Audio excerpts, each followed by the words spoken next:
A few years ago, something very weird happened with my best friend tonight. I was 15 years old one night. I decided to sleep over at my friend's house after a night of scary movies. We were in the mood to do something exciting. Not far from my friend's house was a demolishing site, a block of houses in a very terrible state that would be demolished the day after tomorrow. The local government would demolish them to make room for new houses. The whole site was fenced in, and warning signs saying, "Do not enter," hung everywhere. The houses were boarded up by planks, doors and windows were sealed shut. No one could get in. We decided to go for a walk on the old block and take some random photographs. My friend knew spot where we could enter the old block. When we walked there, we noticed that every house was boarded up tight so he couldn't get in. We noticed a house with a window on the top floor that wasn't very well boarded up. We could see into the room. We took a photo with a digital camera leader. We went home and took a look at the pictures we made. Suddenly we came across the photo of the window. We saw a woman dressed in a brown raincoat with white skin and black hair as long as we could visibly see. The woman looks very sad. We hadn't seen any woman up there when we took the picture. Moreover, the windows and doors were boarded. We went back to the house to see if that was correct. After investigation, it really was. Everything was tied shut and there wasn't a woman. This story isn't mine, but rather of my friend from Japan. I'll call him Rita. It happened back when Rita was only about 11 or 12 years old. Rita was a rather attractive kid and had his fair share of admirers. One girl was extreme with her crush, though I'll call her Ayano. Ayani was a lot older than Rita. She was 17, she was an acquaintance of Rita, and lived down the road from him. Rita hadn't thought much of her until she started stalking him. Every day and every night she would be following him one way or another. Whether it be in person or online, Rita first started getting the creeps when she would start messaging him over 20 times a day, stuff like, "Be safe, are you alright? Sleep well," etc. This was a little weird, but he overlooked it. Then the messages started getting creepier. Instead of the usual checkup emails, they got more personal things like, "You should eat your lunch if he skipped lunch," or "I think your sister is hungry," when his little sister was crying. Rita stopped using both his phone and social media at this point. But it doesn't end there. Rita's mother was almost never home, so he was frequently looked after by babysitters. One day he had a new babysitter. It was Ayano. Nothing was particularly strange as she looked after him and his siblings, but she did get a lot closer to his mother than he would like one day at school. Ayano approached Rita and told him that his mother would be out of the country for a week, and that she told her to let Rita stay at her house. Rita was hesitant at first, but hey, it was his mother's wish. He couldn't go against that. Ayano told him that his mother had already left, so he could go home with her after school that day. Rita reluctantly agreed and went home with her. When he got there, her parents weren't home. Things get a little blurry here as my friend choked up telling the story as it still scares him today. He said Ayano would play weird games with him, stuff like family, which he insisted she was the wife and he was the husband, as well as things like cops and robbers and games to see who would get scared first, where she would blindfold him and leave him the silent room for hours on end. He was 5 days into staying at her house, and Ayano had gone to her part-time job. She had left the doors locked and the windows were too high to jump from. So he just stayed in front of the TV where he saw a chilling news report. It was a missing child. Report the missing child being him before he had the time to catch the number to call the TV switched off, and Ayani was standing behind him with the remote in her hand. Rita had freaked out, crying and screaming. Ayano held him, but he managed to wiggle from her grasp just in time to open a window and cry for help. Luckily for him, a couple were walking past, heard his cries and called the police within an hour. Police arrived and found him locked in her bedroom with a blindfold and his hands tied due to, still being a minor. Rita is unsure of what happened to her. He says he only remembers the police taking her away while his mother was hugging him. He moved to Australia after this and hasn't seen his kidnapper since, but he still cowers at the sound of her name about 5 years ago. I lived downtown in the major city in the US. I've always been a night person, so I would often find myself bored after my roommate, who was decidedly not a night person, went to sleep. To pass the time, I used to go for long walks and spend the time thinking I spent 4 years like that, walking alone at night, and never once had a reason to feel freed. I always used to joke with my roommates that even the drug dealers in the city were polite, but all that changed in just a few minutes of one evening. It was a Wednesday somewhere between 1 and 2 in the morning, and I was walking near police-patrolled park, quite a ways from my apartment. It was a quiet night, even for a weeknight with very little traffic and almost no one on the foot. The park, as it was most nights, was completely empty. I went down a short side street in order to loop back down my apartment when I first noticed him at the far end of the street. On my side was the silhouette of a man dancing. It was a strange dance, similar to a waltz, but he finished. Each box with a nod forward. Stride, I guess you could say. Hugh's dance walking headed straight for me, deciding he was probably drunk. I stepped as close as I could to the road to give him the majority of the sidewalk to pass me. The closer he got, the more I realized how gracefully he was moving. He was very tall and lanky and wearing an old suit. He danced closer still until I could make out his face. His eyes were open wide and wild head tilted back slightly, looking off at the sky. His mouth was formed in a painfully wide cartoon of a smile between the eyes and the smile. I decided to cross the street before he danced any closer. I took my eyes off of him to cross the empty street. As I reached the other side, I glanced back and then stopped dead in my tracks. He had stopped dancing and was standing with one foot in the street perfectly parallel to me. He was facing me, but still looking. Skyward smiles still wide on his lips. I was completely and utterly unnerved by this. I started walking again, but kept my eyes on the man. He didn't move. Once I had put about half a block between us, I turned away from him for a moment to watch the sidewalk in front of me. The street and sidewalk ahead of me were completely empty. Still unnerved, I looked back to where he had been standing, to find him gone for the briefest of moments. I felt relieved until I noticed him. He had crossed the street and was now slightly crouched down. I couldn't tell for sure due to the distance in the shadows, but I was certain he was facing me. I had looked away from him from no more than 10 seconds, so it was clear that he had moved fast. I was so shocked, and I stood there for some time staring at him, and then he started moving to or with me again. He took giant, exaggerated, tiptoed steps as if he were a cartoon character sneaking up on someone, except he was moving very, very quickly. I'd like to say at this point that I ran away, or pulled out my pepper spray or cell phone or anything at all. But I didn't. I just stood there completely frozen as the smiling man crept toward me, and then he stopped again about a car lengths away from me, still smiling. A smile still looking to the sky. When I finally found my voice, I blurted out the first thing that came to mind. What I meant to ask was what the "do you want?" in an angry, commanding tone. What came out was a whimper. Regardless of whether or not humans can smell fear, they can certainly hear it. I heard it in my own voice. That only made me more afraid, but he didn't. Fear. They can certainly hear it. I heard it in my own voice. That only made me more afraid. But he didn't react to it at all. He just stood there smiling. And then after what felt like forever, he turned around very slowly and started dance. Walking away just like that, not wanting to turn my back to him again. I just watched him go until he was far enough away to almost be out of sight, and then I realized something. He wasn't moving away anymore, nor was he dancing. I watched it in horror as the distant shape of him got bigger and bigger. He was coming back my way, he was coming back my way, and this time he was running. I ran too. I ran until I was off the side road and back onto a better lit road with sparse traffic looking behind me. Then he was nowhere to be found the rest of my way home. I kept glancing over my shoulder, always expecting to see his stupid smile, but he was never there. I lived in that city for 6 months after that, and I never went out for another walk. There was something about his face that always haunted me. He didn't look drunk, he didn't work high, he looked completely and utterly insane. And that's a very, very scary thing to see in the mid-80s. My mom was a cleaner in Australia. She would clean houses in suburban areas and would sometimes do houses in rural or wine regions. She would leave business cards at the local shops and got most of her business this way, and some through referrals and word of mouth. One day she got a call from a lady who sounded like she was around 60, asking Mom to clean her old farmhouse. She made a lot of odd demands, and Mom would usually meet clients before taking on new business. In this case, the lady did not want to meet my mom, and said she would leave the keys under the front doormat. Mom agreed, mainly because the lady was quite obviously a wealthy, and was offering to pay Mom substantially more than she would reasonably expect.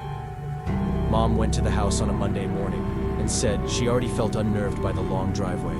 The house was essentially in the middle of the very large and very empty property. She found the keys and started cleaning about an hour into the clean. She hears the back door shut, Mom. No one would be at the house, so she immediately felt unsafe. She stood frozen in the kitchen for what she said. Felt like 3 or 4 minutes, although she said it couldn't be in much longer. There was no other car on the property. She wanted to leave immediately, but had 2 rooms left to do. Both were bedrooms. She said as time passed, and she heard nothing else. She decided that perhaps those nothing, or perhaps something, had fallen, and it wasn't the door. After all, she walked up the hallway and steps into the bedroom. All over the bed were black and white photos. As Mom got closer, she realized that the photos were all of her. Some were taken at our family home and others were taken at other houses. Mom would clean some through windows or over fences. She used the house phone to call the police and immediately drove to the end of the driveway. The lady ended up being investigated but continued to claim that it was a break-in. After some time, the police stopped with her searching, and we ended up moving to a new town. 4 months later, I'm 22, and this incident happened a year and a half ago. I had just moved into my first apartment and was in the process of moving in. The door that led to my apartment locks itself automatically when closed, so I was going to the entrance of the apartment complex to get my mail while talking on the phone with my friend. I returned to the apartment and sat on the bed while opening the mail. While using the phone, I dropped the phone on the floor, and it landed under the bed, so I had to lie on the floor and stretch for it. I saw something that caught my eye. There was someone under my bed. My eyes widened and I choked the urge to scream. The person under my bed was lying still, with his back towards me and his head to his chest, so I couldn't see his face and he didn't see me trying to be rational, while so many thoughts rushed through my head. I picked up the phone, said sorry. I dropped my phone.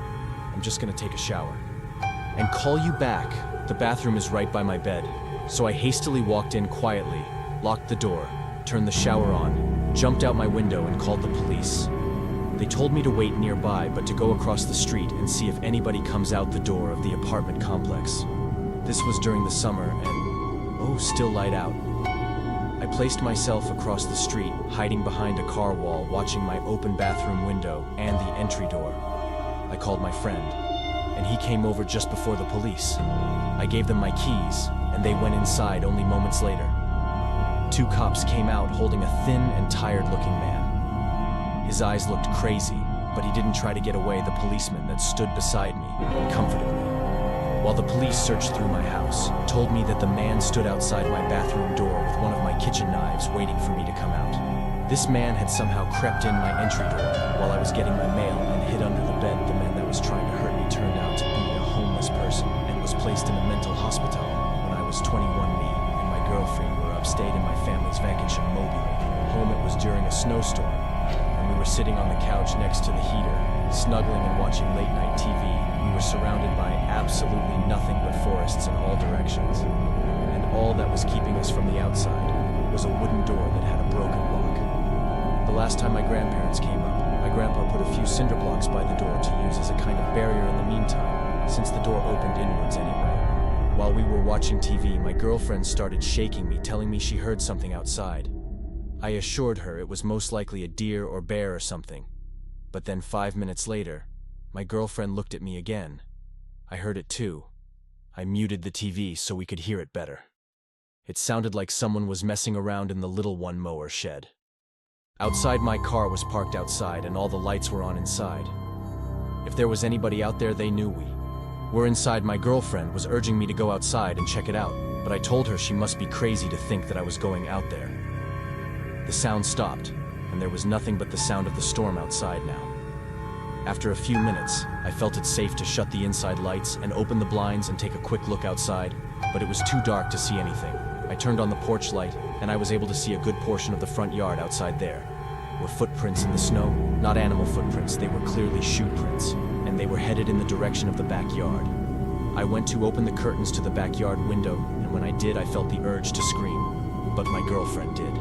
Instead, even though there were no lights in the backyard, we could see a man dressed in all black and wearing a vendetta mask facing the window. I immediately shut the blinds and told my girlfriend to go hide in the bedroom while I grabbed my grandpa's hunting rifle out of the closet. I pushed the cinder blocks and a bunch of other heavy objects, and from the door, as a barricade, shut all the blinds and lights and went to hide with my girlfriend in the corner of the bedroom. There was a bang at the front door. He was trying to bust open the door. I don't even think he tried the knob, but it didn't matter either way after a few futile bangs to the door. It seems the man finally gave up. I stayed up that whole night with the gun by my side while my girlfriend slept. We packed and left first thing in the morning. But a scary thing, there was a fresh set of footprints leading from the front yard window out into the woods. I haven't been up there since, but my grandparents have. And they said that there was no sign of a break-in or anything missing. I don't plan on ever going back up there. Back when my grandma was still alive, I would always walk down the block to her house every day to help with various chores. There was this one day that I walked over to her house the same time I always did and decided to let myself in. I was surprised. She left the door unlocked. She was a very paranoid old lady and normally kept everything locked. I saw her bedroom door was opened upstairs and I heard her opening and closing drawers and cabinets. I walked upstairs calling Grandma, and as I was about 5 feet from the door, she slammed her bedroom door shut. I knocked asking if everything was all right, and at that moment my cell phone began to ring. It was my grandma's phone number. I was so confused, but I picked up the phone anyway. My grandma was on the other end, telling me not to come over that day as she was walking over to her seniors club. I felt my heart skip a beat as she told me this. I hung up the phone. Before she could say anything else, remaining silent, I knew exactly what was going on. I played dumb and said, "Grandma, I'll be downstairs," and made my way to my grandma's kitchen to grab a knife and dial 911. It remained silent in the bedroom after what happens. The police arrived and burst into the bedroom, and the loud and sudden bang of a gunshot caught me off guard when the paramedics arrived and wheeled out the intruder. I recognized the man's face. It was my grandma's next-door neighbor. Apparently, he saw that my grandmother had left the house and broke in to look for jewelry. And when the police broke into the bedroom, they found the man hiding next to the door with a large knife in hand. If I had walked into that bedroom, I would have been as good as dead. The most haunting memory of my life. Me and my wife were getting home from dinner out, and as soon as we stepped out of the car, we noticed that our front door to our house was open. I told my wife to wait outside while I ran inside and ran straight up to her bedroom, where I hid the shotgun. I loaded the gun and scanned every single room upstairs. There was no sign of anybody. I made my way down to scanning the main floor, followed by the basement. There was no sign of anybody, and there was nothing missing or moved. I called the cops, and when they arrived, I told them what happened, and they began to investigate some rooms upstairs followed by the basement. Nothing was turned up. They made a case of asking us if we were positive that we shut the door when we left. I myself was starting to have doubts, not completely sure if I had. But my wife remained confident that we had shut the door. The police seemed sure that if somebody had broken in, he didn't stick around long, as there didn't seem to be any signs of burglary. My wife was worried sick, crying that she wasn't comfortable being in the house. I comforted her the best I could, assuring her that whoever broke in the house left in a hurry. I finally fell asleep after hours of rolling around in the bed. But my sleep was immediately cut short by the disturbing scream of my wife. I looked at her, and she was staring intently in the direction of the closet. It hit me like a bullet. Just then I had forgotten to check the second closet. I looked over and saw through the briefest second a man poking his head out of the closet in that before closing the closet door. Within 5 seconds I had the shotgun loaded in hand and cocked it back to let the intruder know that I was armed. I screamed for him to come out, and just like that, the closet door opened, but instead of showing submission, he made a mad dash for the front door of the house. I could have shot him, but I didn't have it in me. He was never caught. He got away with it scot-free, I think. Having that gun saved us from a terrible fate about a year ago while still living under my parents' roof. I started experiencing some weird occurrences in my house, specifically my bedroom. While I was laying awake in my bed one late night, I heard a creaking sound coming from across the bedroom. My closet door had somehow been opened when I got up to check it. I subconsciously checked for anybody inside my closet, even though I was 26 years old. Of course, there was nobody inside, so I shut the door and went back to bed. Later that same night, I would hear rumbly, rattling noises coming from up above the ceiling. It sounded like something in the air. Ducks. It was a very strange sound. I really had no idea what to think about it. But as soon as it stopped, I kind of forgot about it quickly and fell asleep in the morning. I did tell my dad about sounds in the attic the previous night, but annoyingly, he didn't seem too interested, or he just didn't take me very seriously that night. I again lay in my bed awake, reflecting on life, when yet again the slow creak of the closet door creeping open broke the silence. This time, I felt genuinely afraid. I knew the door was completely shut. It would take somebody twisting the doorknob for it to be able to push open this time. I took an extra careful look inside the closet for anybody, even though it wasn't a big closet and there really wasn't anywhere somebody could hide. I rationalized it as being a broken doorknob or something, and that seemed night. I again heard the rattling sounds coming from above the ceiling. It was exactly what happened the previous night. The next morning, I convinced my dad to take a look at my closet door, but he quickly determined that the door was fine when it was closed. He pulled it on it, and it showed no signs of coming off the latch, of course. He suggested that I was simply leaving the door unlatched, but I knew I wasn't that night. I sat up waiting for it to happen again, and right on cue. The closet door creaks open. I waited for the sounds above the ceiling, but there was just a long silence. I turned on my lamp and looked up to the air vent in my room, and I screamed at the top of my lungs. I could distinctly see two wide-open eyes peering through the vents at me. My parents barged into my room asking if I had gone insane. I explained everything, and they looked at each other like I had completely lost it. Not surprisingly, they dismissed it as a dream, or the fact that I was too tired and machine things. They even began to lecture me about staying up too late. But to this day, I know I hadn't imagined it. It was too real on the closet opening routinely. I know for a fact that wasn't in my imagination. I have never been a believer in the paranormal, but I still have absolutely no other explanation for those 3 nights. I live in the Poconos with my wife and kids.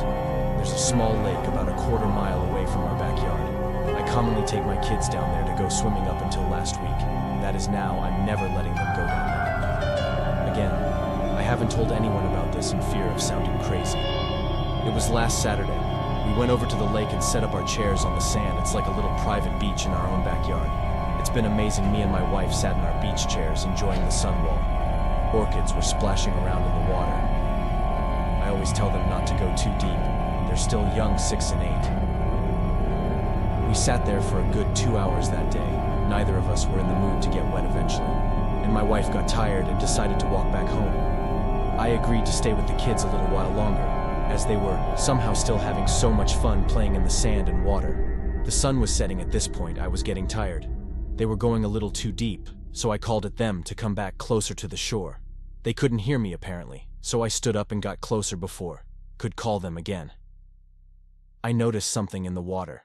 It looked like a black roundish object, and it was moving closer to my kids. I ran into the water closer to my kids, calling them to come out. When they got close enough, I dragged them out myself.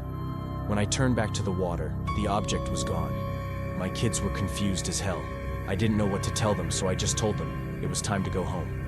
We packed up and walked back to the house, but I wasn't happy when I got home. I was uncomfortable with what I just saw. That thing looks like no sea creature known to man. Dinner was waiting for us when we got home. I eat really slow, thinking about the object in the water and whether or not to tell my wife.